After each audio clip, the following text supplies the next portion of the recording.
ബഹുമാനപ്പെട്ട ഉസ്താദ് അവർകൾ, ശ്രോതാക്കളായിട്ടുള്ള പണ്ഡിതന്മാർ, സമസ്ത കേരള ജമിയത്തുൽ ഉലമ എന്നത് ഒരു മഹാപ്രസ്ഥാനമാണ്. കേരള ജനതയുടെ രക്ഷാകവചമാണ് വിശ്വാസപരമായും ഭൗതികമായും.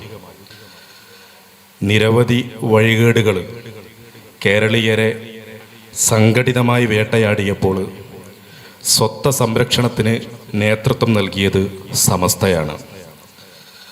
വ്യക്തിചരിത വിഭാഗങ്ങളുടെ കുൽസിത നീക്കങ്ങൾ 1925 മുതൽ സംഘടന രൂപം കൈക്കൊണ്ടപ്പോൾ പ്രതിരോധത്തിന് മുന്നിൽ നിന്നത് സമസ്തയാണ്. ഉലമാഇനെ ഇകയ്ത്തുന്ന കുപ്രചരണങ്ങൾ അന്നും ഇന്നും നടത്തിക്കൊണ്ടിരിക്കുന്നുണ്ട്. മതപരമായി ഖുറാഫികൾ എന്ന മുദ്രണം നടത്തിക്കൊണ്ടേയിരിക്കുകയും ചെയ്യുന്നു. വിദ്യാഭ്യാസത്തിൻ്റെ അന്ധകരെന്ന ദുഷ്പ്രചരണം മുറക്ക് നടന്നുകൊണ്ടിരിക്കുന്നുണ്ട്. ലോകം തിരിയാത്തവരെന്ന ആരോപണം നിരന്തരം നടത്തിക്കൊണ്ടിരിക്കുന്നുണ്ട്. ഈ ഒരു ദശാസന്ധിയിൽ മർഹൂം സയ്യിദ് വരക്കൽ തങ്ങളുടെ സാന്നിധ്യത്തിൽ വെള്ളി വെളിച്ചമായി വിളക്കുമാടമായി രൂപം കൊണ്ട പ്രസ്ഥാനമാണ് സമസ്ത കേരള ജമിയത്തുൽ ഉലമ. ഈ 100ൻ്റെ ആഘോഷവേളയിൽ നമുക്ക് ബഹുമാനപ്പെട്ട ഉസ്താദിൻ്റെ കൂടെ നമുക്ക് ചേരാം. 4 നൂറ്റാണ്ട് കാലം അതല്ലെങ്കിൽ അതിലേറെ സമസ്തയുടെ മുശാവറയിൽ നേതൃത്വം വഹിച്ചുകൊണ്ടിരിക്കുന്ന, നെടുനായകത്വം വഹിച്ചുകൊണ്ടിരിക്കുന്ന ഉസ്താദിനോട് നമുക്ക് വളരെ പ്രധാനപ്പെട്ട ചില കാര്യങ്ങൾ നമുക്ക് ചോദിച്ചറിയാം. പ്രിയപ്പെട്ട ഉസ്താദിൻ്റെ സമസ്ത അംഗത്വത്തിൽ തന്നെ തുടങ്ങാം എന്ന് ആഗ്രഹിക്കുന്നു. സമസ്ത കേരള ജമിയത്തുൽ ഉലമയിൽ നായകത്വം വഹിക്കുന്നത് ഞാനല്ല, നമ്മുടെ ഗുരുവര്യന്മാരായ വലിയ ആലിമീങ്ങളാണ്. ഞാൻ അവരുടെ ഒരു ഖാദിമായി അവരുടെ കൂടെ പ്രവർത്തിക്കുന്ന ഒരു പ്രവർത്തകനാണ്. സമസ്ത കേരള ജമിയത്തുൽ ഉലമ എന്ന മഹത്തായ സംഘടന അത് രൂപീകരിച്ചത് വളരെ അനിവാര്യമായും അങ്ങനെ ഒരു സംഘടന രൂപീകരിക്കൽ ആവശ്യമായ സമയത്ത് അവസരോചിതമായ ഒരു തീരുമാനത്തിൻ്റെ അടിസ്ഥാനത്തിലാണ്. പരിശുദ്ധ ഇസ്ലാം ഓരോ കാലഘട്ടങ്ങളിലും പല സ്ഥലങ്ങളിലും പല വെല്ലുവിളികളും നേരിടേണ്ടി വന്നിട്ടുണ്ട്. അങ്ങനെ ഓരോ വെല്ലുവിളികളും നേരിടുമ്പോൾ അതിനെ മറികടക്കാൻ കഴിയുന്ന വിധത്തിലുള്ള ഓരോ പ്രവർത്തനങ്ങളും അതാത് കാലഘട്ടത്തിലുള്ള പണ്ഡിതന്മാർ കാഴ്ചവെക്കുകയും അതിൽ അവർ വിജയം കൈവരിക്കുകയും അങ്ങനെ പരിശുദ്ധ ദീനുൽ ഇസ്ലാമിനെ കൃത്യമായി ഇവിടെ അവർ നിലനിർത്തിപ്പോരുകയും ചെയ്തിട്ടുണ്ട്. ആ നിലക്ക് രൂപീകരിക്കപ്പെട്ട ഒരു സംഘടനയാണ് സമസ്ത കേരള ജമിയത്തുൽ ഉലമ. ഞാനതിൻ്റെ മുശാവറയിലേക്ക് നമ്മുടെ ഗുരുവര്യരായ ഉസ്താദുമാർ, പ്രത്യേകിച്ചും മർഹൂം മൗലാന നൂറുൽ ഉലമ MA ഉസ്താദ് അവർകൾ അഭിപ്രായം പറഞ്ഞ് എന്നെ മുശാവറയിലേക്ക് ബഹുമാനപ്പെട്ട താജുൽ ഉലമയും സുൽത്താനുലമയുമൊക്കെ കൊണ്ടുവന്നത് വാഴക്കാട് പരിശുദ്ധ അഹ്ലുസുന്നത്തി വൽ ജമാഅത്തിൻ്റെ ആശയങ്ങൾക്കെതിരെ സുന്നത്ത് ജമാഅത്തിൻ്റെ വിരോധികൾ വളരെ ഗംഭീരമാണ് എന്ന് അവർക്ക് തോന്നുന്ന വിധത്തിലുള്ള പരിപാടികൾ സംഘടിപ്പിച്ചപ്പോൾ അതിനെ എല്ലാം അള്ളാഹുവിൻ്റെ തൗഫീഖ് കൊണ്ട് കൃത്യമായി കിതാബുകൾ വെച്ച് മറുപടി പറഞ്ഞ് സുന്നത്ത് ജമാഅത്തിനെ സ്ഥാപിച്ച് വാഴക്കാട് ആ പരിപാടിയിൽ പങ്കെടുത്തവരാണ് ഇന്നും സുന്നത്ത് ജമാഅത്തിൻ്റെ പ്രവർത്തനരംഗത്ത് സജീവമായി മുന്നേറുന്ന യുവാക്കളായ പണ്ഡിതന്മാരും നേതാക്കളും പലരും. ആ ഒരു സാഹചര്യത്തിലാണ് എന്നെ സമസ്ത കേരള ജമിയത്തുൽ ഉലമയിലേക്ക് എടുത്തത് എന്നാണ് എൻ്റെ ഓർമ്മ. കൃത്യമായി ഡേറ്റ് മിനിറ്റ്സ് നോക്കാതെ പറയാൻ കഴിയില്ല. 2002 മുമ്പായിട്ട് തന്നെ ഉസ്താദ് മുശാവറയിൽ അംഗമാണെന്നാണ് സമസ്തയുടെ ചരിത്രത്തിൽ നിന്നൊക്കെ മനസ്സിലാകുന്നത്.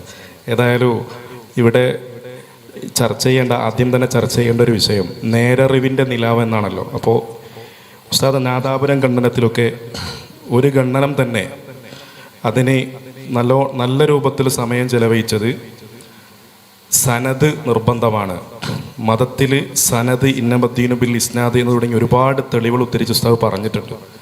അപ്പോൾ ഈ സനദ് ഉസ്താദിൻ്റെ സനദ് കൃത്യമായി അവതരിപ്പിക്കുകയും ശേഷം പ്രതിയോഗിയോട് വളരെ നല്ല രൂപത്തിൽ വെല്ലുവിളിച്ചുകൊണ്ട് ഉസ്താദ് ചോദിച്ചു, നിങ്ങളെ സനദ് കൊണ്ടുപോവാ. പലവട്ടം ഉസ്താദ് ചോദിച്ചു. അവസാനം ഉസ്താദ് അവതരിപ്പിച്ച അതേ സനദ് തന്നെയാണ് ഞങ്ങൾക്കും പറയാനുള്ളത്. KM മൗലവിയും ഉമ്മർ മൗലവിയും അവസാനം എത്തിച്ചേർന്നത് ചാലിലകത്ത് കുഞ്ഞഹമ്മദ് ഹാജിയിലേക്കാണ്. ചാലകത്ത് കുഞ്ഞഹമ്മദ് ഹാജി ആണെങ്കിൽ സുന്നിയാണെന്ന് അവരുടെ പുസ്തകത്തിൽ എഴുതി വെച്ചത് ഉസ്താദ് സമർത്ഥിക്കുകയും ചെയ്തു. അതോടുകൂടി സനദ് മുറിയാണ്. എൻ്റെ ചോദ്യം, സനദിനെ കുറിച്ച് ഉസ്താദ് ഒന്ന് വിശദീകരിച്ചാൽ നന്നായിരുന്നു. അതായത് അവർക്ക് ഉസ്താദുമാരുണ്ട്, അവരും പഠിക്കുന്നുണ്ട്, അവരും ബിരുദം വാങ്ങുന്നുണ്ട്, എല്ലാം അവരും ചെയ്തുകൊണ്ടിരിക്കുന്നുണ്ടല്ലോ. അപ്പോൾ പുതിയ കാലത്ത് ഈ സനദിനെ കുറിച്ച് എന്താണ് ആ ഒരു തലത്തിൽ എങ്ങനെയാണ് അതിനെ മനസ്സിലാക്കേണ്ടതെന്ന് ഉസ്താദ് ഒന്ന് വിശദീകരിച്ചാൽ സന്തോഷമായിരുന്നു.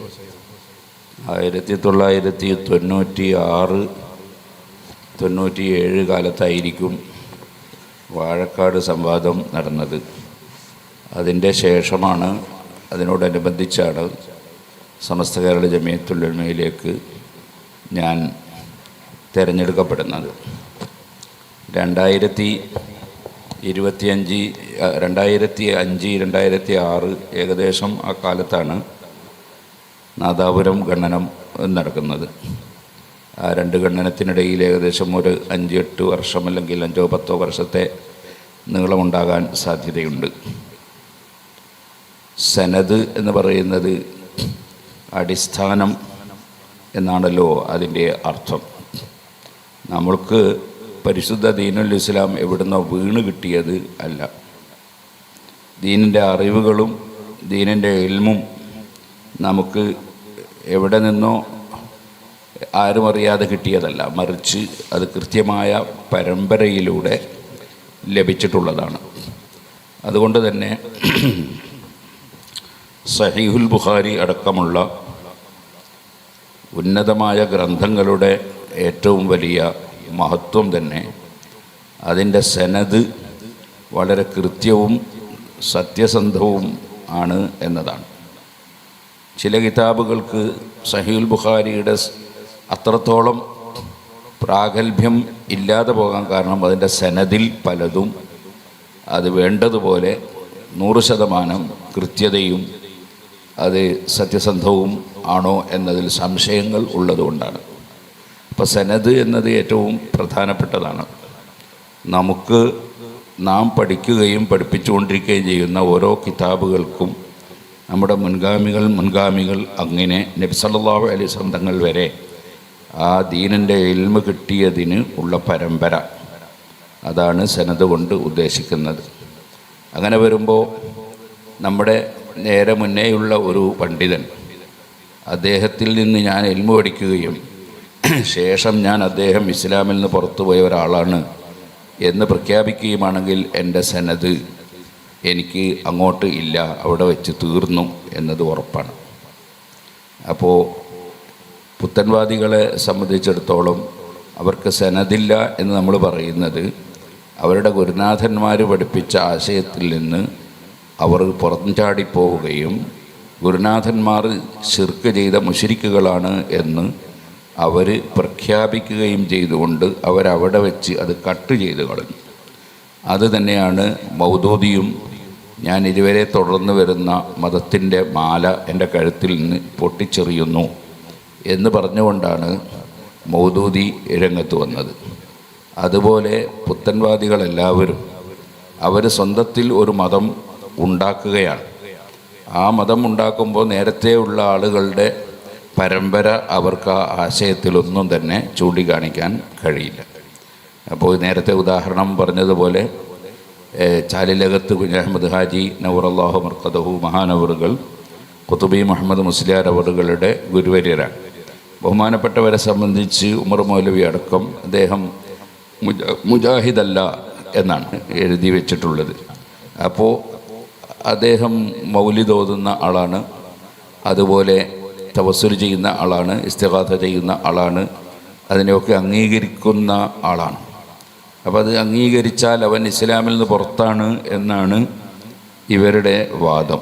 ആ വാദമനുസരിച്ച് അവരുടെ ഗുരുവര്യനുമായുള്ള ബന്ധം, ആത്മീയമായ ബന്ധം അവിടെ വെച്ച് മുറിഞ്ഞു പോയിരിക്കുന്നു.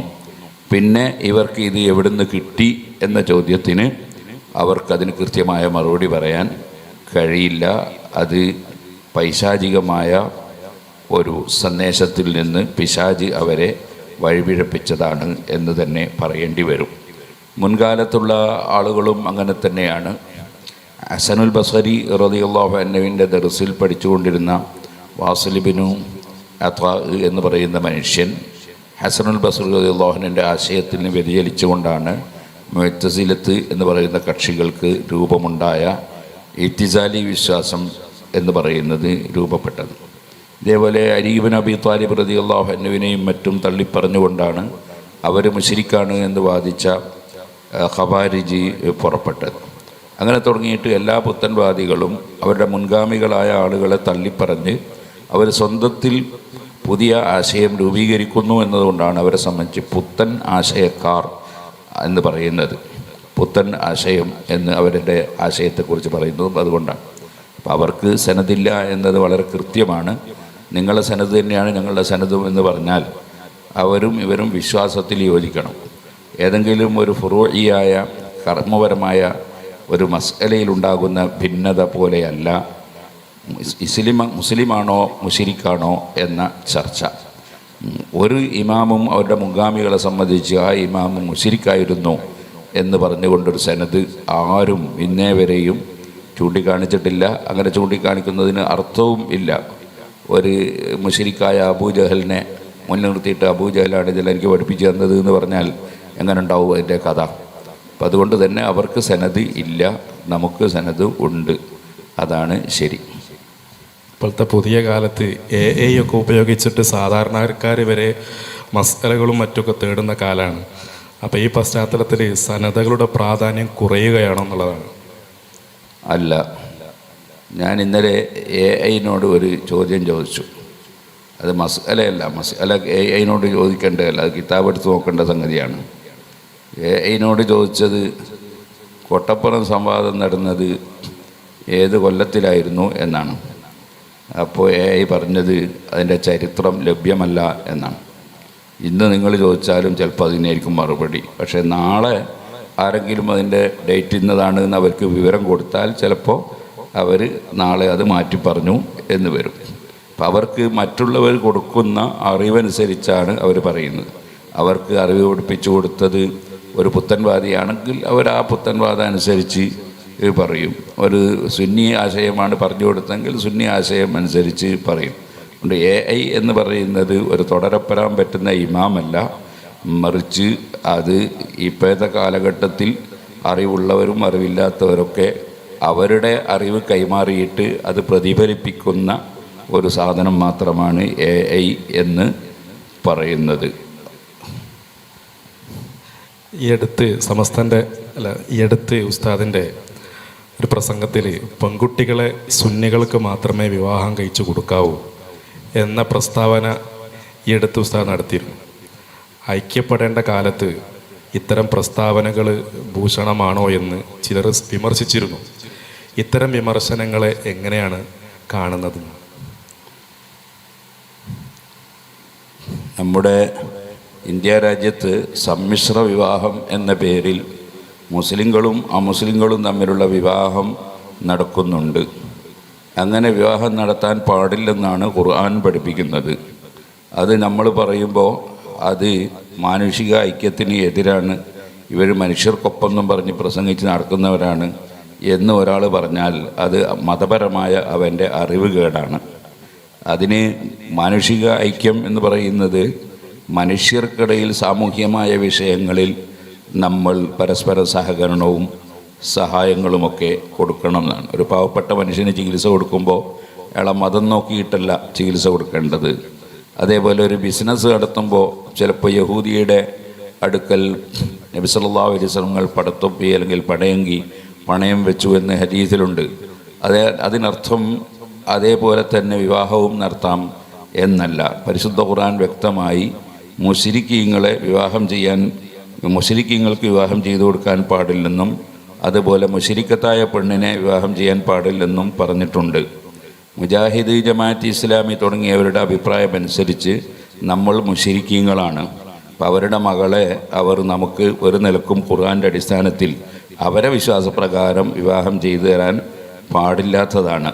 നമ്മൾ അവരിൽ നിന്ന് വിവാഹം ചെയ്യാൻ വകുപ്പില്ലാത്തതുമാണ്. കാരണം ഖുർആൻ അങ്ങനെയാണ് പറഞ്ഞത്, ശിർക്ക് ചെയ്യുന്നവരുമായുള്ള വിവാഹബന്ധം പാടില്ലെന്നാണ്. അതുകൊണ്ട് തന്നെ അവരുടെ തെറ്റായ ആശയമാണെങ്കിലും അവരുടെ തെറ്റായ ആശയപ്രകാരം മൗലിദ് ഓതുന്നവരും അതുപോലെ തവസ്സുൽ ഇസ്തിഗാസ ചെയ്യുന്നവരും ബർക്കത്തെടുക്കുന്നവരൊക്കെ ശിർക്ക് ചെയ്യുന്നവരാണ്, മുശ്രിക്കീങ്ങളാണ് എന്ന് എഴുതി വെച്ചതിന് ശേഷം 1980 ജനുവരിയിലെ അവരുടെ മുഖപത്രമായ അൽമനാറിൽ, അത് മുജാഹിദുകളൊക്കെ പരസ്പരം പൊട്ടിച്ചിതറുന്നതിന് മുമ്പ്, വാഴക്കാട് ഗണത്തിൻ്റെ ഒക്കെ മുമ്പുള്ളതാണ്. ആ 1980 ജനുവരിയിലെ അൽമനാറിൽ അവർ തന്നെ ശിർക്ക് ചെയ്യുന്നവരുമായുള്ള വിവാഹബന്ധവും അവരറുത്ത മാംസം ഭക്ഷിക്കലും അവർക്ക് മയ്യത്ത് നമസ്കരിക്കലും അവരെ തുടർന്ന് നിസ്കരിക്കലും അനുവദനീയമല്ല എന്ന് വ്യക്തമായി എഴുതി വച്ചിട്ടുണ്ട്. അതുകൊണ്ട് അവർക്ക് അവരുടെ മതത്തിൽ വിശ്വാസമുണ്ടെങ്കിൽ അവർ നമ്മിൽ നിന്ന് വിവാഹം കഴിക്കുകയോ നമ്മുടെ സുന്നി പെൺകുട്ടികളെ വിവാഹം കഴിക്കുകയോ സുന്നി ആണുങ്ങൾക്ക് വിവാഹം ചെയ്തു കൊടുക്കുകയോ ചെയ്യാൻ പാടില്ലാത്തതാണ്, അവർക്ക് അവരുടെ മതത്തിൽ വിശ്വാസമുണ്ടെങ്കിൽ. ഇനി മുനാഫിക്കുകളെപ്പോലെ നാവ് കൊണ്ടൊന്ന് പറയുകയും മറ്റൊന്ന് എഴുതി വെക്കുകയും അതിന് വിപരീതമായി പ്രവർത്തിക്കുകയും ചെയ്യുകയാണെങ്കിൽ അവരെ സംബന്ധിച്ച് അവർക്ക് അവരുടെ മതത്തിലും വിശ്വാസമില്ല, ഒരു മതത്തിലും വിശ്വാസമില്ല എന്നാണ് അവരുടെ ആ കാപ്പട്യം തെളിയിക്കുന്നത്. അവർക്ക് അവരുടെ ആശയത്തിൽ വിശ്വാസമുണ്ടെങ്കിൽ അവർ ഒരിക്കലും നമ്മിൽ വിവാഹം ചെയ്യാൻ പാടില്ലാത്തതും നമ്മളെ അവരിൽ വിവാഹം ചെയ്യാൻ വേണ്ടി വിവാഹാന്വേഷണം നടത്താൻ വകുപ്പില്ലാത്തതുമാണ് അവരുടെ ആധികാരിക പുസ്തകങ്ങളുടെ അടിസ്ഥാനത്തിൽ. നമ്മളെ സംബന്ധിച്ചിടത്തോളം നമുക്ക് നമ്മുടെ പെൺകുട്ടികളെ, നമ്മൾ അവരുടെ വിശ്വാസക്കാരല്ല, നമ്മളെ വിശ്വാസികളെ ബിദഅത്തുകാരായ ആളുകൾക്ക് വിവാഹം ചെയ്തു കൊടുക്കാൻ പാടില്ല എന്ന് ഇമാം ഗസാലി റളിയല്ലാഹു അൻഹുവിനെ പോലെയുള്ള പ്രഗത്ഭരായ ഉലമാക്കൾ രേഖപ്പെടുത്തിയത് ജനങ്ങൾക്ക് എത്തിച്ചു കൊടുക്കുകയാണ് സമസ്ത കേരള ജമിയത്തുൽ ഉലമയുടെയും അതിലെ പണ്ഡിതന്മാരുടെയും കർത്തവ്യം. ആ കർത്തവ്യം നിർവഹിക്കുക എന്ന നിലക്കാണ് 1983 നമ്മുടെ പണ്ഡിതന്മാർ സുന്നി വോയിസിലും മറ്റ് ലേഖനങ്ങളിലൊക്കെ അക്കാര്യം പറഞ്ഞിട്ടുണ്ട്. അതിന് മുമ്പും പറഞ്ഞിട്ടുണ്ട്, ഇപ്പോഴും അത് പറഞ്ഞുകൊണ്ടിരിക്കുന്നു എന്നല്ലാതെ ഞാൻ പുതുതായിട്ട് എൻ്റെ വകയിൽ ഒന്നും പറഞ്ഞിട്ടില്ല. മുമ്പത്തെ പ്രമേയങ്ങളിൽ കൃത്യമായി തന്നെ അത് എഴുതി വെച്ചിട്ടുണ്ട്. പ്രമേയങ്ങളിൽ തന്നെ കാണാൻ പറ്റും വിവാഹം നടത്താൻ പാടില്ല എന്ന് കൃത്യമായി മുമ്പത്തെ പ്രമേയങ്ങളിൽ തന്നെ കാണാൻ പറ്റുന്നുണ്ട്. അതിന് കാരണം സ്വന്തം ബാപ്പ അല്ലെങ്കിൽ ഉപ്പാപ്പ അദ്ദേഹം മുശ്രിക്കായി അങ്ങനെ ജീവൻ ഒടുങ്ങിപ്പോയി, അദ്ദേഹം മുശ്രിക്കാണ്, അദ്ദേഹം മരിച്ചാൽ അദ്ദേഹത്തിന് യാസീൻ ഓതാൻ പാടില്ല, അദ്ദേഹത്തിൻ്റെ പേരിൽ സദഖ ചെയ്യാൻ പാടില്ല, അതുകൊണ്ടൊന്നൊരു കാര്യവും കിട്ടില്ല, അദ്ദേഹം ശിർക്കിലായി മരിച്ചുപോയി, ഇനി അദ്ദേഹത്തിന് നരകത്ത് കിടക്കല്ലാണ്ട് ഒരു വകുപ്പുമില്ല എന്ന് പറയുന്ന മക്കളും ഉണ്ടാകണോ ഉണ്ടാകണ്ടേ എന്ന് മാത്രം ചിന്തിച്ചാൽ മറുപടി കിട്ടുന്നതാണ് ആ വിഷയം. എൻ്റെ മകളുടെ മകൻ അല്ലെങ്കിൽ മകളുടെ മകൾ അല്ലെങ്കിൽ മകൻ്റെ മകൻ എന്നെ സംബന്ധിച്ച് ഞാനൊരു അബൂജഹലിനെ പോലെയുള്ള മുശ്രിക്കായതുകൊണ്ട് ഞാൻ ഇസ്ലാമിൽ നിന്ന് പുറത്താണ്, ഞാൻ നരകത്തിലാണ് എന്ന് വിശ്വസിക്കുന്ന മക്കളുണ്ടാകണോ? അതല്ല, എന്നെ സംബന്ധിച്ച് ഞാൻ മുസ്ലിമാണെന്ന് വിശ്വസിച്ച് എൻ്റെ പേരിൽ യാസീൻ ഓതുകയും ഖുർആൻ ഓതുകയും ഒക്കെ ചെയ്യുന്ന ഒരു യഥാർത്ഥ മുസ്ലിമായ മക്കൾ എനിക്കുണ്ടാകണോ എന്ന് മാത്രമേ ആ വിഷയത്തിൽ ചിന്തിക്കേണ്ടതുള്ളൂ. പരിശുദ്ധ ഖുർആനിൽ വല്ലദീന യഖൂലൂന റബ്ബനാ ഹബ് ലനാ മിൻ അസ്വാജിനാ വദുർരിയാതിനാ ഖുർറത അയ്യുനിൻ, സന്തോഷമുണ്ടാകുന്ന സന്താന പരമ്പരകളെ തരണമെന്ന് പ്രാർത്ഥിക്കുന്നവരാണ് മഹത്തുക്കൾ എന്നാണ് പറഞ്ഞിട്ടുള്ളത്. അപ്പോൾ സ്വന്തം ബാപ്പാൻ്റെ മുഖത്ത് നോക്കി നിങ്ങൾ മുശ്രിക്കാണ്, നരകത്തിലാണ് എന്ന് പറയുന്ന മക്കളാണെങ്കിൽ എത്ര സന്തോഷം ഉണ്ടാവും എന്നുള്ളത് ഏത് ബുദ്ധിക്കും ആലോചിക്കാവുന്നതേ ഉള്ളൂ. അത് കൂടുതൽ വിശദീകരണം അതിനാവശ്യമില്ല. കൂട്ടത്തിൽ ഈ ഉസ്താദ് ഒരുപാട് ഖണ്ഡനങ്ങൾക്കും അതുപോലെ സംവാദത്തിനൊക്കെ നേതൃത്വം ഉസ്താദ് കൊടുത്തിട്ടുണ്ട്. വാഴക്കാട് ഖണ്ഡനം തുടങ്ങി അങ്ങനെ ഒരുപാട് ഇടമുട്ടം ഖണ്ഡനം സംവാദം, മഞ്ചേശ്വരം സംവാദം, പതിറ്റാണ്ടുകളായി ഉസ്താദിൻ്റെ ജീവിതത്തിൽ ഏറ്റവും കൂടുതൽ സമയം ചെലവഴിക്കപ്പെട്ടത് ചിലപ്പോൾ ഇത്തരം വിഷയങ്ങൾ കൈകാര്യം ചെയ്യുന്നത് കാര്യത്തിലായിരിക്കും. അപ്പോൾ ഈ സംവാദങ്ങളും അതുപോലെ ഖണ്ഡനങ്ങളും മുഖാമുഖങ്ങളുമെല്ലാം ബിദഅത്തിൻ്റെ കക്ഷികളെ വളർത്തുകയാണെന്നൊരു വിമർശനം നേരത്തെ അങ്ങനെ ഉയർന്നു വരാറുണ്ട്.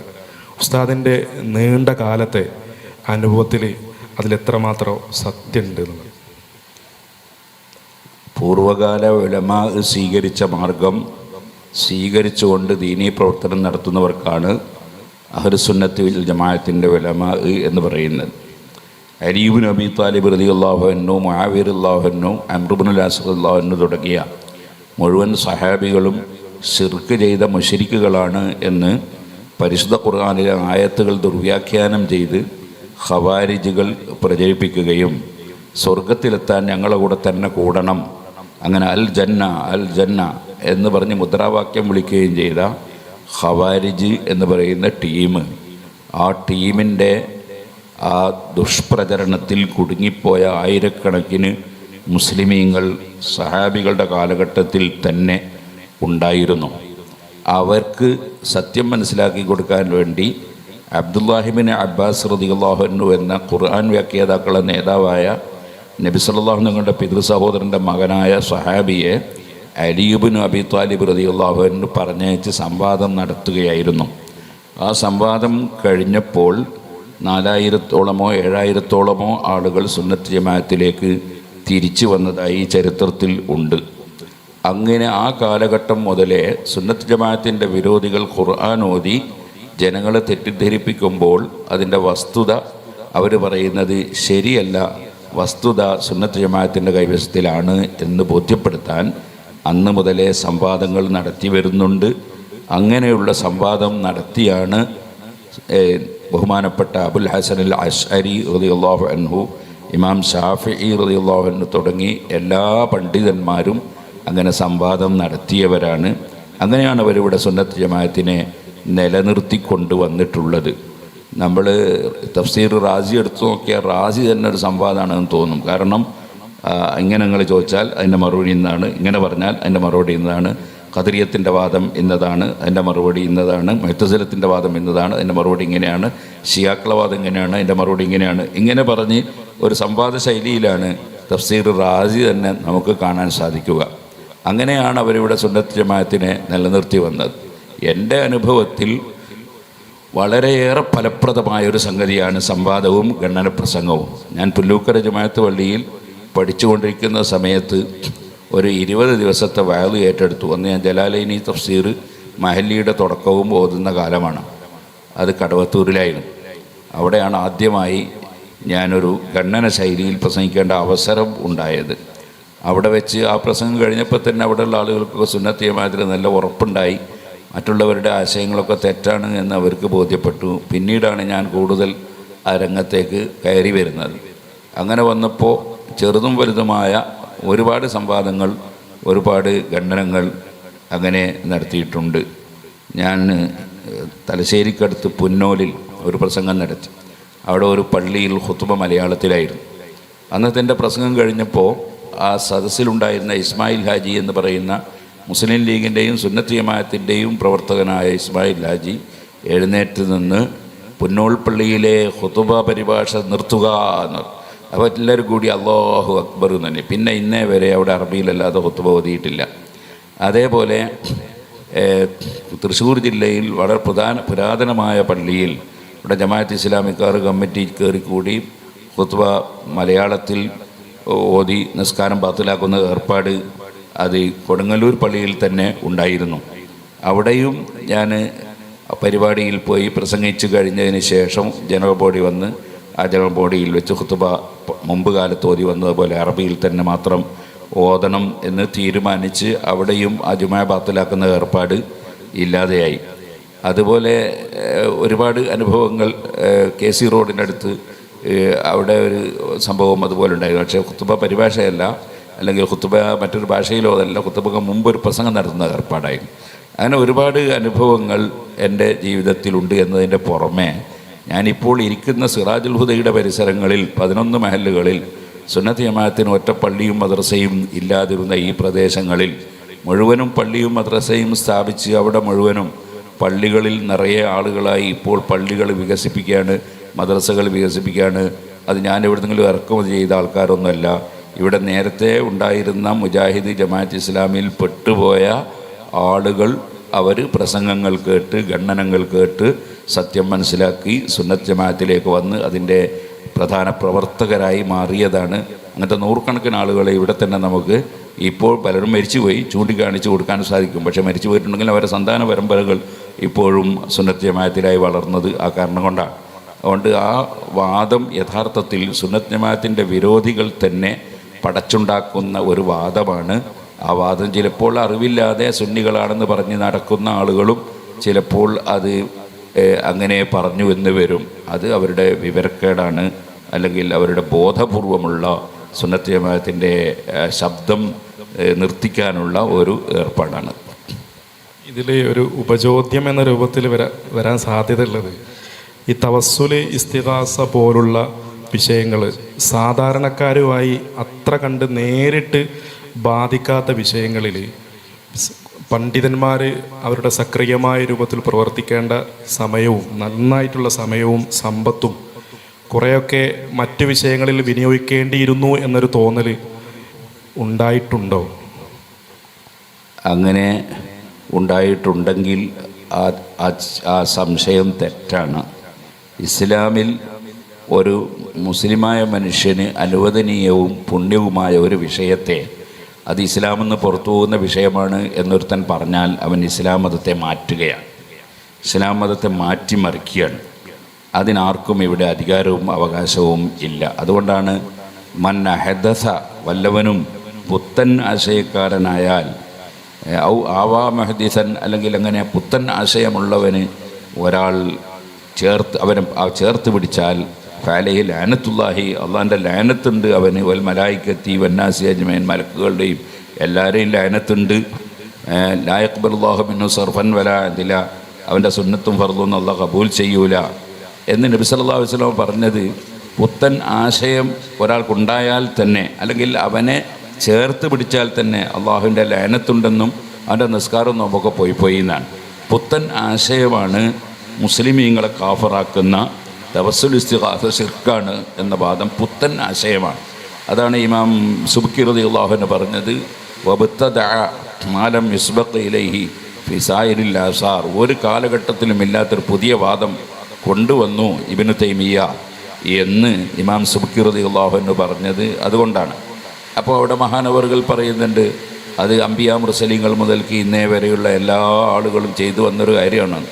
അങ്ങനെ ചെയ്തു വന്നൊരു കാര്യം പാടില്ല എന്ന് വാദിച്ചാൽ, അപ്പോൾ ഉദാഹരണത്തിന് പറഞ്ഞാൽ ഒരാൾ കച്ചവടം ചെയ്യൽ ഹലാലല്ല എന്ന് വാദിച്ചു, ബിസിനസ് നടത്തൽ ഹലാലല്ല എന്ന് വാദിച്ചു. അങ്ങനെ വാദിച്ചാൽ അവൻ ഇസ്ലാമിൽ നിന്ന് തന്നെ പുറത്തു പോകും. കച്ചവടം ചെയ്യണം എന്നില്ല, കച്ചവടം ചെയ്യൽ പ്രത്യേകം വുജൂബുമില്ല, അതൊരു അനുവദനീയമായ കാര്യമാണ്. പക്ഷേ അത് ചെയ്യാൻ പാടില്ല എന്ന് പറഞ്ഞാൽ ഇസ്ലാമിൽ നിന്ന് പുറത്തു പോകും. കാരണം ഇസ്ലാമിലുള്ളൊരു സംഗതി അട്ടിമറിക്കാൻ ഇവിടെ ആർക്കും മാറ്റിമറിക്കാൻ അധികാരമില്ല. അത് അള്ളാഹുവിൻ്റെ അധികാരത്തിൽ അവൻ പങ്കുചേരുകയാണ്, അല്ലെങ്കിൽ അധികാരത്തിൽ അവന് സ്വന്തം തന്നെ പറയാൻ അധികാരമുണ്ടെന്ന് തീരുമാനിക്കുകയാണ്. അതുകൊണ്ട് അവൻ ഇസ്ലാമിൽ നിന്ന് തന്നെ പുറത്തു പോകും. അപ്പോൾ ഒരു പുണ്യകരമായ ഒരു കാര്യം, നബി സല്ലല്ലാഹു അലൈഹി വസല്ലം നിങ്ങളെ ബഹുമാനിക്കുക എന്നതാണ് ഇസ്തിഗാസ തവസ്സുലിൻ്റെ ഏറ്റവും അടിസ്ഥാനപരമായ വിഷയം, തഅലീമ. ആ തഅലീം പാടില്ല എന്ന് പറയുമ്പോൾ അവൻ നബിതങ്ങളെ നിന്ദിക്കുന്നവനാകുകയാണ്. രണ്ടാമത് അത് ചെയ്ത കോടിക്കണക്കിന് മുസ്ലിമീങ്ങളെയും കോടിക്കണക്കിന് മഹാന്മാരെയും, ഉദാഹരണത്തിന് ഉമർ ഇബ്നുൽ ഖത്താബ് റളിയല്ലാഹു അൻഹുവിൻ്റെ മുമ്പിൽ വന്നിട്ട് ഞാൻ നബി സല്ലല്ലാഹു അലൈഹി വസല്ലം ഖബറിൻ്റെ അടുക്കൽ പോയി നബിതങ്ങളോട് മഴയില്ലാത്തത് കൊണ്ട് മഴ വാങ്ങിത്തരണം എന്ന് സഹായം അഭ്യർത്ഥിച്ചു എന്ന് പറയുമ്പോൾ ഉമർ ഇബ്നുൽ ഖത്താബ് റളിയല്ലാഹു അൻഹു അത് ഒരു കറാഹത്തെങ്കിലുമാണെങ്കിൽ ഉമർ റളിയല്ലാഹു അൻഹു അതിനെ എതിർത്ത് സംസാരിക്കുമായിരുന്നു. പക്ഷേ ഉമർ റളിയല്ലാഹു അൻഹു അതിന് 100% അതിനെ സപ്പോർട്ട് ചെയ്തുകൊണ്ട് സംസാരിച്ചതാണ് സഹീഹായ ഹദീസിൽ ഇബ്നു അബീ ശൈബ റളിയല്ലാഹു അൻഹു റിപ്പോർട്ട് ചെയ്തത്. അപ്പോൾ ഉമർ ഇബ്നുൽ ഖത്താബ് റളിയല്ലാഹു അൻഹു ശിർക്ക് ചെയ്യുന്നതിന് അനുകൂലമായിരുന്നു എന്നൊരു മനുഷ്യൻ വാദിച്ചാൽ, അതേപോലെ മുൻകഴിഞ്ഞ ഇമാമിങ്ങൾ മുഴുവനും ശിർക്കിനെ അനുകൂലിച്ചവരാണ് എന്നൊരാൾ വാദിച്ചാൽ പിന്നെ ഇസ്ലാം ദീൻ ഇവിടെ ഇല്ല. ഇസ്ലാം ദീൻ ഇല്ല എന്ന് മാത്രമല്ല, ഖിയാമത്ത് നാളിൽ എല്ലാ സഹാബികളും എല്ലാ ഇമാമിങ്ങളും എല്ലാ മുസ്ലിമീങ്ങളും ഇവൻ എന്നെ കാഫറാക്കിയവനാണ് അല്ലാഹ് എന്ന് പറയുമ്പോൾ അവൻ അവിടെ വെച്ച് പേടിച്ച് ബർച്ച് അവൻ അങ്ങനെ നരകത്തിലേക്ക് പോകാമെന്നല്ലാതെ വേറെ വകുപ്പൊന്നും ഉണ്ടാവില്ല. അപ്പോൾ അത്രയും വലിയൊരു അപകടമാണ് തവസ്സുൽ ഇസ്തിഗാസ ശിർക്കാണ് എന്ന വാദം. വളരെ അപകടകരമായ ഒരു വാദമാണ്. അതിലൂടെ കോടിക്കണക്കിന് മുസ്ലിമീങ്ങൾ കാഫറാണ്, മുശ്രിക്കാണ് എന്ന് പ്രഖ്യാപിക്കുന്ന ഒരു അടിസ്ഥാനപരമായ വളരെ മോശമായ ഒരു വാദമാണത്. അതുകൊണ്ട് തന്നെ നേരത്തെ മുഅ്തസിലത്ത് ഇമാം അഹ്മദ് ബിൻ ഹംബൽ റളിയല്ലാഹു അൻഹു മുശ്രിക്കാണ്, അഹ്മദ് ബിൻ നസ്ർ ഖുസായി റളിയല്ലാഹു അൻഹു മുശ്രിക്കാണ്, അബൂ യഖ്ബുൽ ബുവൈത്ത് റളിയല്ലാഹു അൻഹു മുശ്രിക്കാണ് എന്ന് വാദിച്ചത് ഞങ്ങൾ തൗഹീദിൻ്റെ ആളുകളാണെന്ന് പറഞ്ഞുകൊണ്ടായിരുന്നു. അഹ്ലുൽ അദ്ലി വ തൗഹീദ് എന്നാണ് അവർ പേര് തന്നെ പറഞ്ഞത്. ഞങ്ങൾ തൗഹീദിൻ്റെ വക്താക്കൾ എന്ന് പറഞ്ഞു. ആ പേരും പറഞ്ഞാണ് അഹ്മദ് ബിൻ ഹംബൽ റളിയല്ലാഹു അൻഹുവിനെ അവരെ വിവരക്കേട് കൊണ്ട് പിടിച്ച് ജയിലിലിട്ട് തല്ലിയത്. അഹ്മദ് നസ്ർ ഹുസായി റളിയല്ലാഹു അൻഹുവിൻ്റെ തല വെട്ടി കൊന്നു കളഞ്ഞത്. അങ്ങനെ തലവെട്ടി കൊന്നപ്പോൾ മഹാനവറുകളുടെ തല മറമാടുന്നവരെ ഖുർആൻ ഓതി എന്നാണ് ചരിത്രം. അത്രയും വലിയ കറാമത്ത് കണ്ടിട്ട് പോലും അവർ അതിൽ നിന്ന് പിന്മാറിയില്ല, അതിലവർ ഉറച്ചു നിന്നു.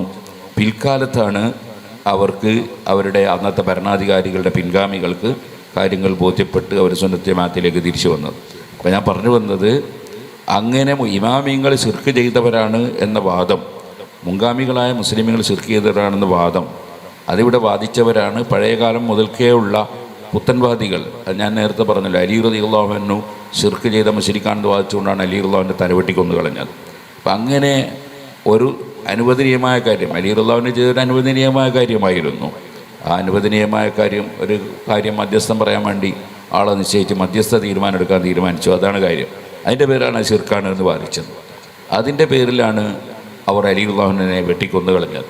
അപ്പോൾ ശിർക്കല്ലാത്ത കാര്യങ്ങളെ ശിർക്കാണെന്ന് വാദിക്കുന്ന ആ ഒരാശയം, അത് മുസ്ലിം സമുദായത്തെ ഭിന്നിപ്പിക്കുന്നതും മുസ്ലിം സമുദായത്തെ തകർത്ത് കളയുന്നതുമായ അതിഗുരുതരമായ, ഇസ്ലാമിന് വളരെയേറെ പരുക്കുണ്ടാക്കുന്നതും അവനവൻ്റെ ഈമാൻ അങ്ങനെ തന്നെ ചോർന്നു പോകുന്നതുമായ കഠിനമായ ഒരു ഗുരുതരമായ തെറ്റായ ആശയമാണ് തവസ്സുൽ പാടില്ല, അതുപോലെ ഇസ്തിഗാസ പാടില്ല എന്നൊക്കെ പറയുന്ന വാദം. ഈ അടുത്ത് ഈ തരീക്കത്തുകൾ ഇപ്പോൾ സജീവമായിട്ട് വരുന്നുണ്ട്. ഇപ്പോൾ സർക്കാർ തരീക്കത്ത്, അതുപോലെ തന്നെ നൂരിശയൊക്കെ ഇപ്പോൾ പല ഇടങ്ങളിലൊക്കെ സജീവമായിട്ട് വന്നുകൊണ്ടിരിക്കുന്നുണ്ട്. അപ്പോൾ ഇതിനെ മുൻകാലഘട്ടത്തിൽ അല്ലെങ്കിൽ ഉസ്താദ് തന്നെ ജീവിതത്തിൻ്റെ ഒരു ഭാഗം മുഴുവനും ഇത്തരം പുത്തനാശയക്കാർക്കെതിരെയാണെങ്കിൽ എൻ്റെ മറുവശം നോക്കിയാൽ ഏകദേശം നല്ലൊരു സമയവും വ്യാജ തരീക്കത്തുകൾക്കെതിരെ അതിശക്തമായ രൂപത്തിൽ ഉസ്താദ് സംസാരിക്കുകയും ഖണ്ഡന നടത്തുകയും ചെയ്തിട്ടുണ്ട്. ഇപ്പം ആ വിഷയത്തിൽ എന്തെങ്കിലും അങ്ങനെ വേണമെന്നില്ല എന്ന ഒരു നിലപാടോ അല്ലെങ്കിൽ സമീപനോ അല്ലെങ്കിൽ എന്തെങ്കിലും ഉണ്ടോ? കാരണം പലയിടത്തും പല രൂപത്തിലും അതിശക്തമായ രൂപത്തിൽ വളർന്നുകൊണ്ടിരിക്കുന്നതായിട്ട് തോന്നുന്നു.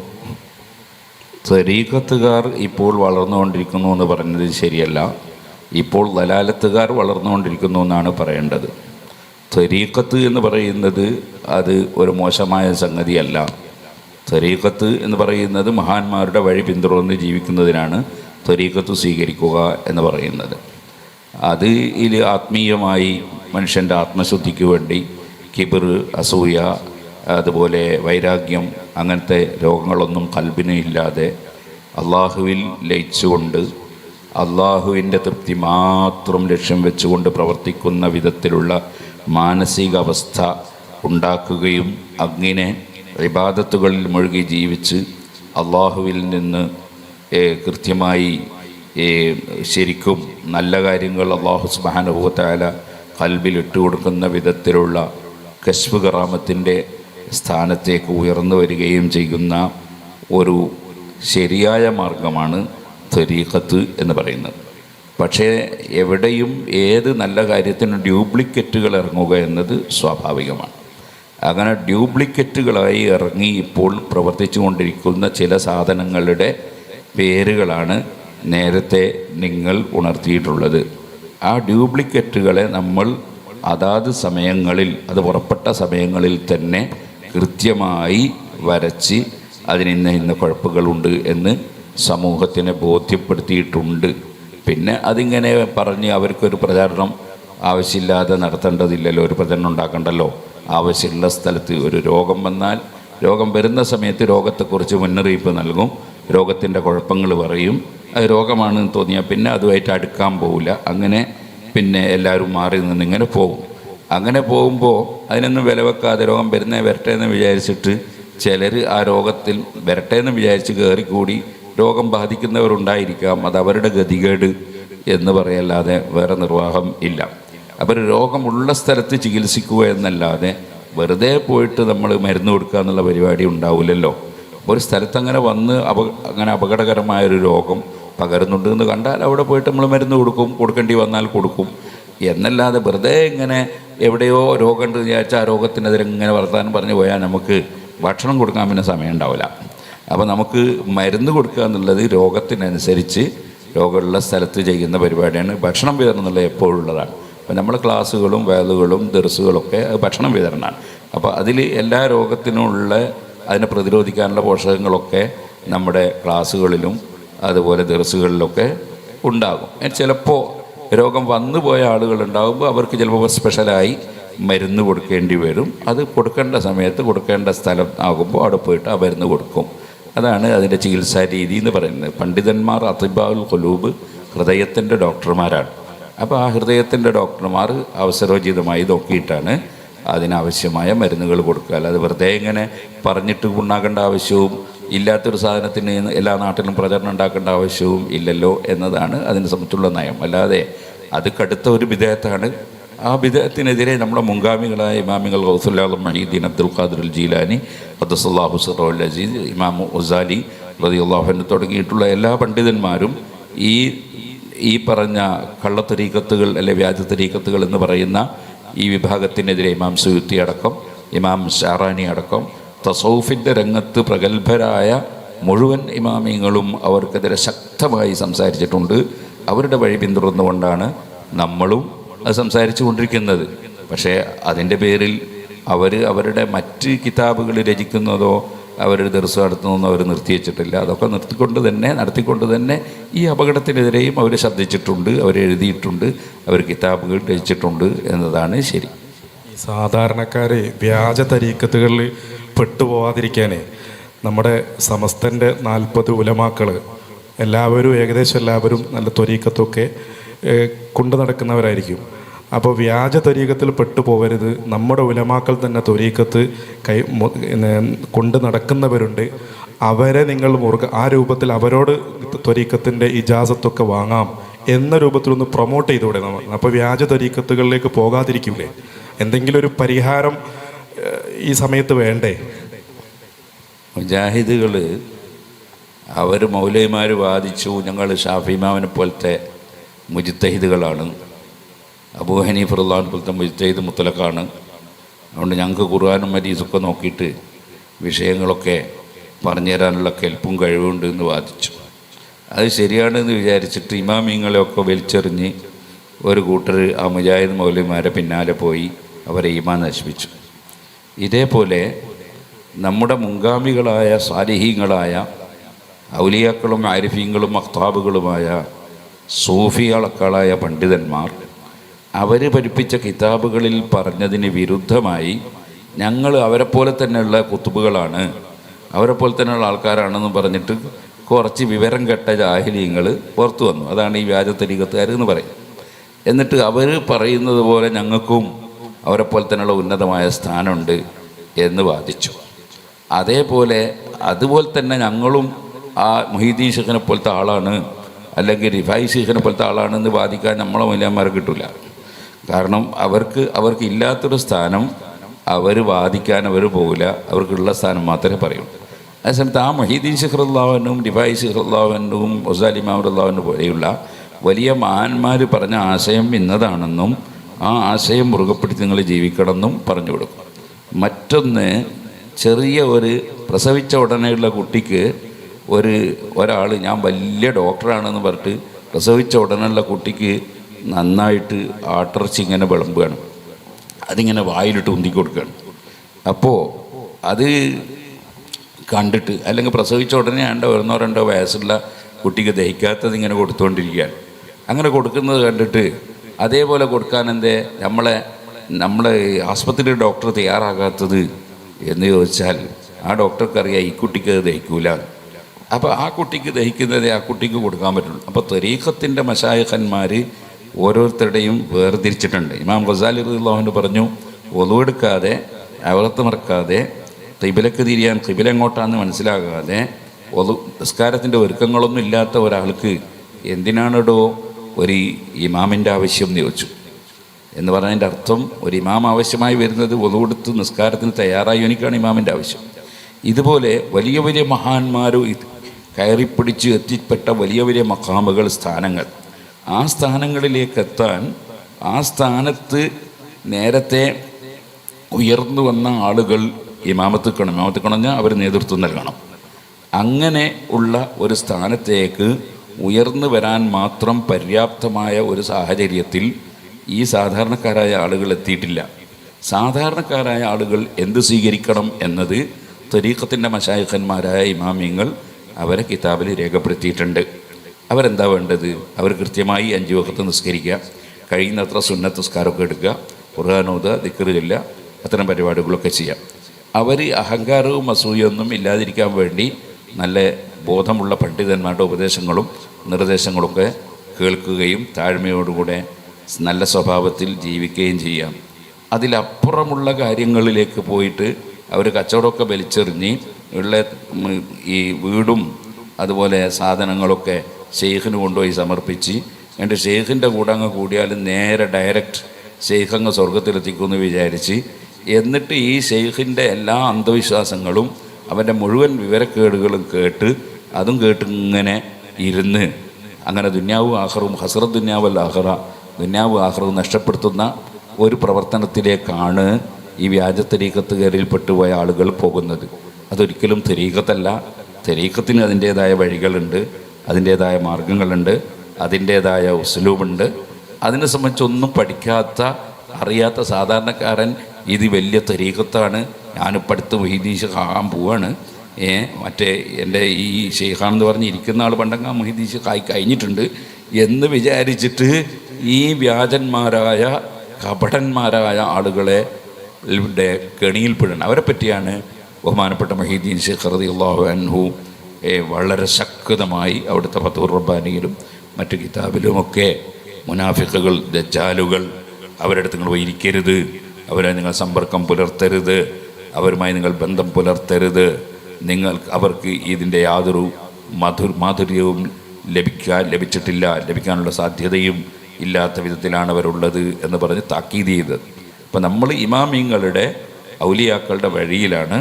അവർ ഔലിയാക്കളുടെ വഴിയിൽ നിന്ന് ശൈത്താൻ്റെ വഴിയിലേക്ക് ജനങ്ങളെ തട്ടിക്കൊണ്ടുപോയി നിസ്കരിക്കുന്നവൻ്റെ നിസ്കാരമില്ലാതെയായി, അതുപോലെ തന്നെ നല്ല കാര്യങ്ങൾ ചെയ്യുന്നതില്ലാതെയായി, ആലിമീങ്ങളെ ചീത്ത പറഞ്ഞ്, ആലിമീങ്ങളെ കുറ്റം പറഞ്ഞ്, മൂമിനീങ്ങളെ ഗീബത്ത് പറഞ്ഞ് ഞങ്ങളൊക്കെ വലിയ മഹാന്മാരാണ് എന്ന വലിയ കിബറോടുകൂടി ജീവിച്ച് അവസാനം ഈമാൻ നശിപ്പിക്കുന്ന രംഗത്താക്കാണ് ഈ വ്യാജന്മാർ പോകുന്നത്. അതുപോലെ പോകാൻ വേണ്ടി നിങ്ങളൊക്കെ വലിയ സ്ഥാനത്തെത്തിയിരിക്കും, നിങ്ങളൊക്കെ തരീഖത്തിൽ കൂടിയിട്ടുണ്ട്, നമ്മളൊക്കെ നിങ്ങൾക്ക് തരീഖത്ത് തന്നിട്ടുണ്ട് എന്നൊക്കെ പറയാനൊന്നും നമ്മൾ ആലിമീങ്ങളെ കിട്ടില്ല. അതേ സമയത്ത് ആലിമീങ്ങൾ ബർക്കത്തിന് വേണ്ടി മശായിഖന്മാരിൽ നിന്ന്, അവർ ഉസ്താദുമാരിൽ നിന്നും വലിയ വലിയ മഹാന്മാരിൽ നിന്നും ദിക്റുകളൊക്കെ വാങ്ങിയിട്ടുണ്ടാവും. ആ ദിക്റെല്ലാം അവർ പറഞ്ഞു കൊടുക്കും, തബറുക്കിന് വേണ്ടി ആ ദിക്ർ പറഞ്ഞു കൊടുക്കും. അതിനാണ് നമ്മൾ തരീഖത്ത്, നമ്മളെ മശായിഖന്മാർ, നമ്മുടെ ഉസ്താദുമാർക്കൊക്കെ തരീഖത്തുണ്ട്, അവരിന്ന് തരീഖത്ത് വാങ്ങാമെന്നൊക്കെ പറയുന്നത് ഈ ദിക്ർ പറഞ്ഞു കൊടുക്കുക എന്നുള്ളതാണ്. അതിലപ്പുറം നേരത്തെ പറഞ്ഞതുപോലെ കുപ്പിയകത്തുള്ള വസ്തുവിനെ പോലെ കാണും ഞാൻ നിങ്ങളെ കൽബകം എന്നോവർ എന്ന് പറഞ്ഞ പോലെ ഒരു കുട്ടിയെ സംബന്ധിച്ച്, ഒരു വ്യക്തിയെ സംബന്ധിച്ച് അദ്ദേഹത്തിൻ്റെ മനസ്സിൻ്റെ രോഗങ്ങളൊക്കെ ശരിക്കും കാണാനുള്ള കറാമത്തും, അതുപോലെ എൻ്റെ കണ്ണെപ്പോഴും ലൗഹിൽ അതെന്നോവർ എന്ന് പറഞ്ഞാൽ ലൗഹിൽ മഹ്ഫൂദ് നോക്കിയിട്ട് ഇവൻ്റെ പോക്കെങ്ങോട്ടാണ് എന്നൊക്കെ മനസ്സിലാക്കി അവരെ ആ നിലക്ക് സംസ്കരിച്ചെടുക്കാനുള്ള വലിയ ഉന്നതമായ പദവി, അത്തരം പദവികളുള്ള മഹാന്മാർ നമ്മുടെ ദൃഷ്ടിയിൽ ആരെയും ഇപ്പോൾ കണ്ടെത്തിയിട്ടില്ല. അത് നമ്മളും നമ്മുടെ ഉസ്താദുമാരൊക്കെ അത്തരം മുഹീദ്ദീൻ ശൈഖിനെ പോലത്തെ മർത്തബയിലുള്ളവരാണെന്ന് നമ്മളോട്ട് കരുതുന്നുമില്ല. അതുകൊണ്ട് നമ്മളുള്ളതുപോലെ പറയുന്നു. നമ്മൾ ജനങ്ങളുടെ ഇടയിൽ സ്ഥാനം കിട്ടലല്ല നമ്മുടെ ലക്ഷ്യം, അള്ളാഹുവിൻ്റെ അടുക്കൽ രക്ഷപ്പെടലാണ് നമ്മൾക്ക് ആവശ്യം. അതനുസരിച്ച് അള്ളാഹ് കൽപ്പിച്ചതനുസരിച്ച് അവരെ ശരിയായ റൂട്ടിൽ നടത്തിക്കൊണ്ടുപോകാനും അവരെ ഈമാൻ രക്ഷിക്കാനുമാണ് സമസ്ത കേരള ജമിയത്തുൽ ഉലമാക്കൾ ശ്രമിച്ചു കൊണ്ടിരിക്കുന്നത്. എൻ്റെ നാടിൻ്റെ അടുത്ത പ്രദേശമാണ് ആലുന്തറ എന്ന സ്ഥലം. ആലുന്തറ ത്വരീഖത്ത്, അത് തുടക്കത്തിൽ ബഹുമാനപ്പെട്ട ശൈഖുന എ പി ഉസ്താദ് വന്ന് അതിൻ്റെ ശേഷം പിന്നെ ഉസ്താദായിരുന്നു നിരവധി തവണ ഖണ്ഡനങ്ങൾ നടത്തി ഒരു നാട്ടിലെ പരിസര പ്രദേശത്തെ ആയിരക്കണക്കിന് വിശ്വാസികളുടെ വിശ്വാസം സംരക്ഷിച്ച് ആണിയടിച്ച് നിർത്തിയതിൽ ഉസ്താദിൻ്റെ ഖണ്ഡനങ്ങളായിരുന്നു.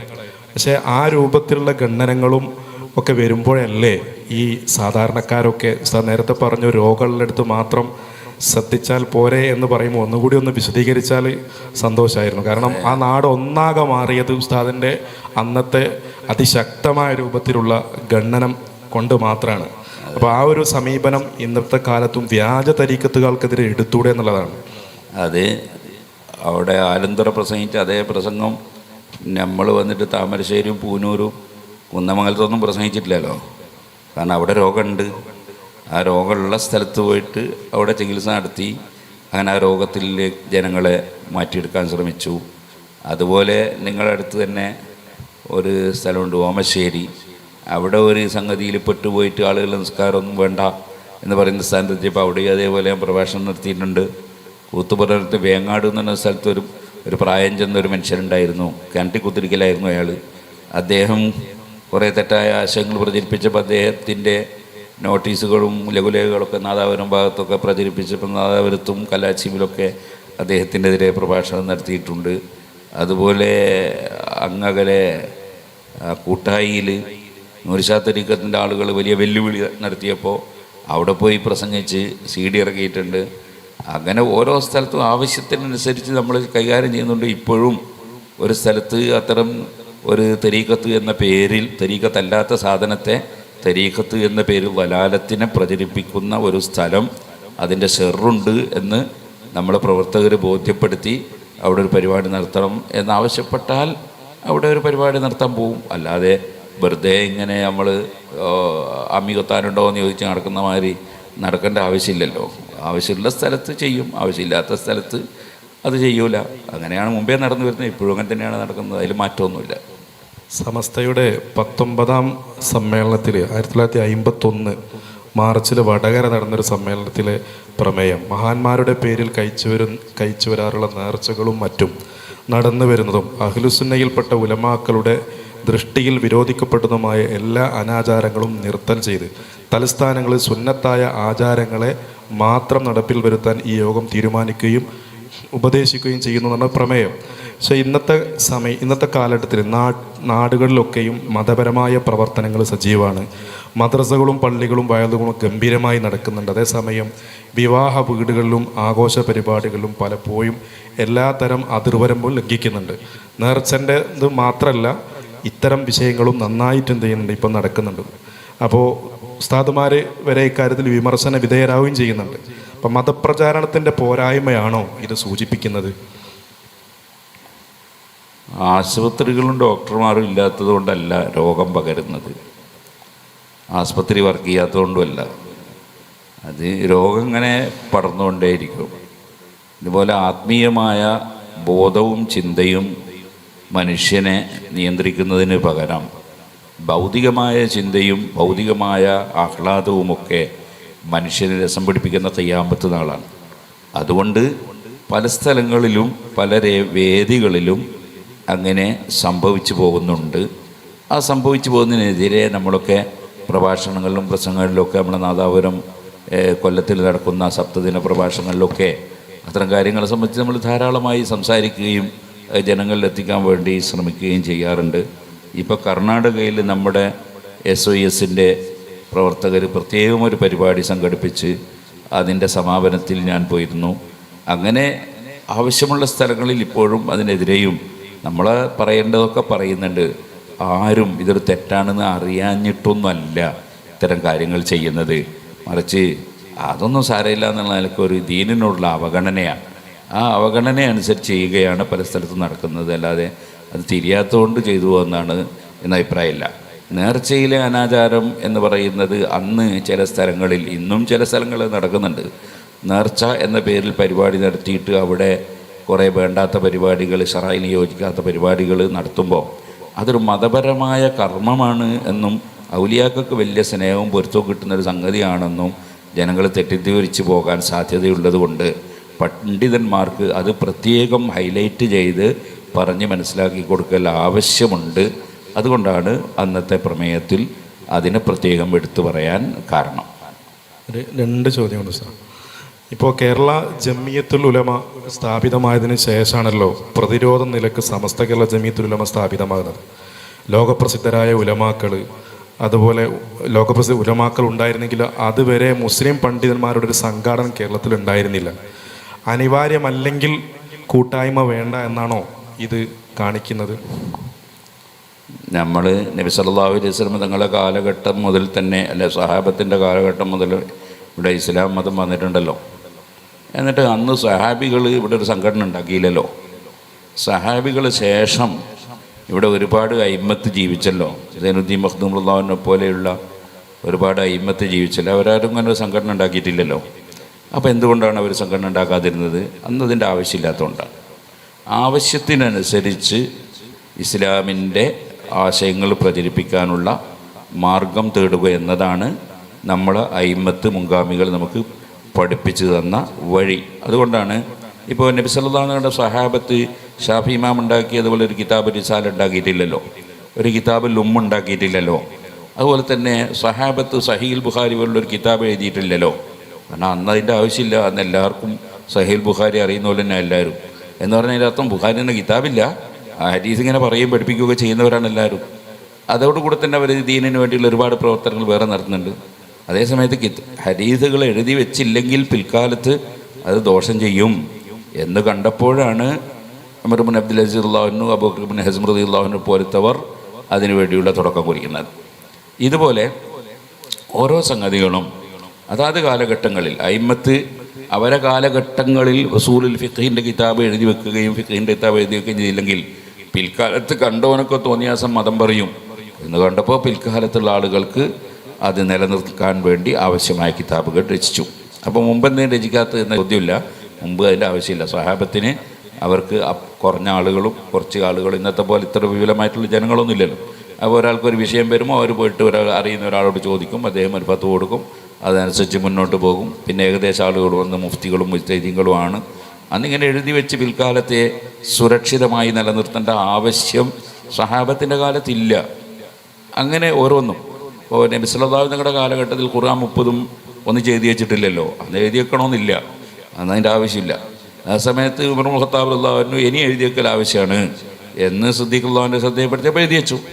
അപ്പോൾ ഇസ്ലാമിൻ്റെ നിലനിൽപ്പിന് വേണ്ടി ദീനിൻ്റെ ഉലമാ, ദീനിൻ്റെ കാവൽക്കാരായ ഉലമാ കാലഘട്ടത്തിനനുസരിച്ച് ആവശ്യമുള്ള സമയത്ത് ഓരോ കാര്യങ്ങൾ ചെയ്യാൻ അങ്ങനെ ചെയ്തു വന്നതിൽപ്പെട്ട ഒന്നാണ് സുന്നത്ത് ജമാഅത്തിൻ്റെ ആശയം നശിപ്പിക്കാൻ വേണ്ടി സംഘടിതമായൊരു ശ്രമം നടത്തുന്നുണ്ട് എന്ന് കണ്ടപ്പോൾ ഉടനെ സംഘടന ഉണ്ടാക്കി അതിനെ പ്രതിരോധിക്കുകയും ശരിയായ ഇസ്ലാമിൻ്റെ ആശയത്തോടു കൂടി ഇസ്ലാമിക പ്രവർത്തനങ്ങൾ എങ്ങനെ നടത്തി ഇസ്ലാമിയുടെ നിലനിർത്താൻ സാധിക്കും എന്നതിന് വേണ്ടി സംഘടന രൂപീകരിക്കുകയും ചെയ്തു. ആവശ്യത്തിനനുസരിച്ചല്ലാതെ വെറുതെ ഇല്ലല്ലോ. അതേസമയത്ത് മുസ്ലിമുകൾ അന്നും ഇന്നും എന്നും സംഘടിതരാണ്. ഓരോ മഹലിലും ഒന്നിച്ച് സംഘടിക്കുന്നു, അവർ 5 നേരം നിസ്കരിക്കുന്നു, ഒന്നിച്ച് വന്ന് ജുമ നടത്തുന്നു, പെരുന്നാൾ ഖുതുബയും ജുമയൊക്കെ അത് വേറെ നടക്കുന്നു, മുസ്ലിമുകൾ ഒന്നിച്ച് ഹജ്ജ് ചെയ്യുന്നു. അങ്ങനെ എല്ലാവരും സംഘടിതരാണ്. പക്ഷേ അത് പ്രത്യേക സംഘടന എന്ന നിലക്ക് ഒരു സൊസൈറ്റീസ് ആക്ട് പ്രകാരം രജിസ്റ്റർ ചെയ്തിട്ടുള്ള ഒരു സംഘടന ഉണ്ടാക്കിയിട്ടല്ല എന്ന് മാത്രം. സംഘടിതരാണ് മുസ്ലിമുകൾ, എന്നും സംഘടിതരാണ്. അതാത് കാലഘട്ടത്തിലുള്ള പണ്ഡിതന്മാരെ അനുസരിച്ചും അംഗീകരിച്ചുമാണ് അതാത് മഹല്ലുകളിലും അതാത് പ്രദേശത്തുള്ള ജനങ്ങൾ ജീവിച്ച് വരാറുള്ളത്.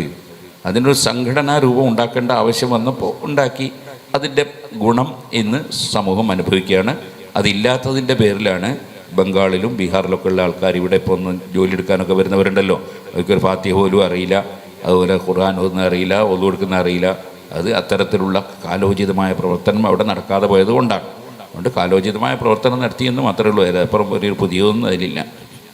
ഐക്യവുമായി ബന്ധപ്പെട്ട ഒരൊറ്റ ചോദ്യം സാർ. കേരളത്തിൽ സുന്നിധാരകളിൽ തന്നെ സമസ്ത, സംസ്ഥാന, ദക്ഷിണ കേരള എന്നിങ്ങനെ വ്യത്യസ്ത സംഘടനകളുണ്ട്. ഐക്യത്തിൻ്റെ വാർത്തകൾ ഇടയ്ക്കൊക്കെ വന്നെങ്കിലും ഇപ്പോൾ 100ാം വാർഷികമൊക്കെ വ്യത്യസ്തമായാണ് ആഘോഷിക്കുന്നത്. ഇവയുടെ ഒരു പൊതു പ്ലാറ്റ്ഫോം ഇനി പ്രതീക്ഷിക്കുന്നുണ്ടോ, അല്ലെങ്കിൽ സാധ്യമാണോ? സൊസൈറ്റീസ് ആക്ട് പ്രകാരം രജിസ്റ്റർ ചെയ്ത ഓരോ സംഘടനകൾ, ആ സംഘടനകളാണ് കേരളത്തിലുള്ള ഓരോ സ്ഥാപനങ്ങളും നടത്തുന്നത്. ഇപ്പോൾ മർക്കസിന് ഒരു സൊസൈറ്റി ആക്ട് പ്രകാരം രജിസ്റ്റർ ചെയ്ത ഒരു സൊസൈറ്റി ഉണ്ട്, ഒരു കമ്മിറ്റി, ഒരു സംഘടന ഉണ്ട്. അതാണ് മർക്കസ് നടത്തുന്നത്. സിറാജുൽ ഹുദക്ക് വേറെ ഒന്നുണ്ട്.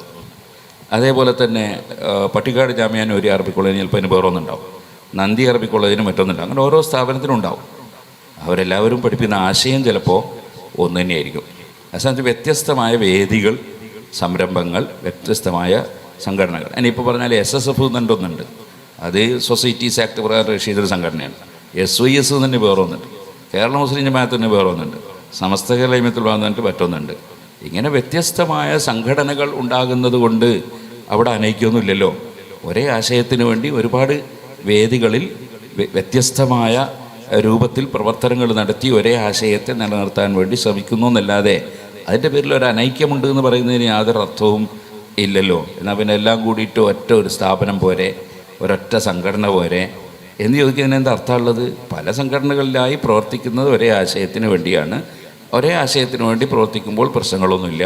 ആ സമയത്ത് ആശയത്തിൽ വെള്ളം ചേർക്കുകയോ അല്ലെങ്കിൽ ആശയത്തിൽ നിന്ന് വ്യതിചലിക്കുകയോ ചെയ്യുമ്പോൾ അതിനെ ചോദ്യം ചെയ്യേണ്ടി വരും. അത് ചോദ്യം ചെയ്തിട്ടുണ്ട്, ഇനിയും ചെയ്യും. ഏത് കാലത്തും അത് സംഭവിച്ചുകൊണ്ടേയിരിക്കും. പൊതുശത്രുവിനെതിരെ മുസ്ലിങ്ങൾ ഒന്നിക്കണം എന്ന ആഹ്വാനം പല ഭാഗത്തുനിന്നും ഉണ്ടാകാറുണ്ട്. അങ്ങനെ ഒരു പൊതുശത്രുവിനെതിരെ മുസ്ലിങ്ങൾ ഒന്നിക്കണം എന്ന് പറഞ്ഞിട്ട് മുസ്ലിങ്ങൾക്കെതിരെ മുസ്ലിമീങ്ങളല്ലാത്തവരൊക്കെ ഒന്നിക്കണമെന്ന് മറ്റവരും അങ്ങനെ ഒരു വർഗീയത ഉണ്ടാക്കുന്ന ഒരു ശൈലി അത് ശരിയല്ല. അത് ഒന്നിക്കണം എന്നുള്ള ഒരു കൂട്ടർക്ക് മാത്രമല്ലല്ലോ, എല്ലാവർക്കും ഉണ്ടാവില്ലേ. അപ്പോൾ എന്താ, ഈ ക്രിസ്ത്യാനികളൊക്കെ മുസ്ലിമീങ്ങൾക്കെതിരെ ഒന്നിക്കണം എന്നവരും മുസ്ലിമീങ്ങളൊക്കെ ക്രിസ്ത്യാനികൾക്കെതിരെ ഒന്നിക്കണം എന്നവരും അതുപോലെ തന്നെ ഹിന്ദുക്കൾക്കെതിരെ മുസ്ലിമീങ്ങൾക്ക് ഒന്നിക്കണമെന്നവരും മുസ്ലിമീങ്ങൾക്കെതിരെ ഹിന്ദുക്കളൊക്കെ ഒന്നിക്കണമെന്നവരൊക്കെ പറഞ്ഞാൽ ഈ നാട് കുട്ടിച്ചോറാൻ വേറെ എന്തും വേണ്ടിയിരുമോ? അപ്പോൾ അങ്ങനെയല്ല ചിന്തിക്കേണ്ടത്. നന്മയിൽ എല്ലാവരും സഹകരിക്കുക. ഓരോരുത്തരുടെ മതം അനുസരിച്ച് ലക്കും ദീനുക്കും വലിയ ദീൻ അവർ നടന്നോട്ടെ എന്ന് വിചാരിക്കുക എന്നല്ലാതെ അങ്ങനെ ഒരു വർഗീയമായ ചിന്തയിലുള്ള ഒരൊന്നിക്കൽ അത് ഗുണത്തേക്കാളേറെ ദോഷം ചെയ്യുകയും മുസ്ലിമീങ്ങൾ ഈ ബഹുസ്വര രാജ്യത്ത് മുസ്ലിമീങ്ങളും അമുസ്ലിമീങ്ങളൊക്കെ കൂടിക്കലർന്ന് ഒരുമിച്ച് സഹകരിച്ച് ജീവിക്കുന്ന സാഹചര്യം നഷ്ടപ്പെടുത്തുകയും ചെയ്യുന്ന വിധത്തിലുള്ള എല്ലാവരും പരസ്പരം ശത്രുക്കളായി കണ്ട് എല്ലാവരും അങ്ങനെ ഒരു ശത്രുതാ മനോഭാവത്തോടുകൂടെ ജീവിക്കുന്നതിനോട് സമസ്ത കേരള ജമിയത്തുൽ ഉലമക്ക് ഒരു കാലഘട്ടത്തിനും യോജിപ്പുണ്ടായിട്ടില്ല, ഇനിയും ഉണ്ടാകുകയില്ല.